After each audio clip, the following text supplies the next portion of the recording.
Buongiorno, sono Anna, sono insieme alla mia compagna Anna e oggi siamo all'Istituto Alberghiero di Adria. Oggi è una giornata importante perché ci saranno le premiazioni delle borse di studio in collaborazione con il CNA. Entriamo adesso. Eccoci qui all'interno della nostra scuola. Qui, come potete vedere, abbiamo il bar della hall, mentre qui a destra abbiamo la nostra reception e qui oggi dove svolgeremo le premiazioni per le borse di studio. Ora andiamo a intervistare alcuni dei personaggi più importanti.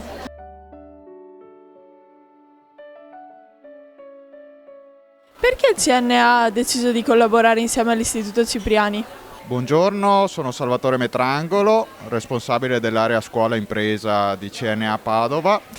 È molto semplice perché l'Istituto Cipriani è un'eccellenza del territorio e quindi è un punto di riferimento per la costruzione delle competenze di voi giovani, in modo particolare per quanto riguarda la valorizzazione dei prodotti tipici e artigianali del territorio, che sono sicuramente uno degli assi fondamentali del nostro lavoro per far incontrare le nostre imprese artigiane del comparto agroalimentare e turistico con voi studenti. Qui con noi adesso abbiamo Tobia Gobbi e ci spiegherà l'importanza di spiegare gli alimenti qui all'alberghiero.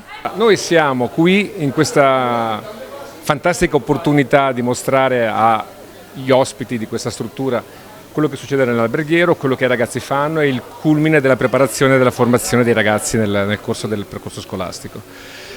Io ho avuto la fortuna di partecipare a queste iniziative attraverso degli incontri in cui si parlava dell'alimentazione da un punto di vista non scolastico ma un pochino più immediato per voi, perché è importante secondo me fornirvi delle informazioni che siano più utili nell'ingresso del mondo del lavoro piuttosto che delle informazioni scientifiche che potete trovare nei libri tutti i giorni, e soprattutto l'importante nell'interpretare le informazioni che arrivano dai media, che oggi per voi sono strumento di consultazione, cosa ci sia di vero, cosa ci sia di falso e soprattutto come utilizzare certe proposte fornite dal web, soprattutto nell'implementare la vostra conoscenza e preparazione nell'ambito della cucina o del resto. E ora siamo qui con Avalin Patrizio, uno dei più importanti panettieri di tutto il Veneto, e vorremmo sapere quanto è stato importante per lei portare la sua professione all'interno di questa scuola e quanta empatia ha trovato con gli studenti.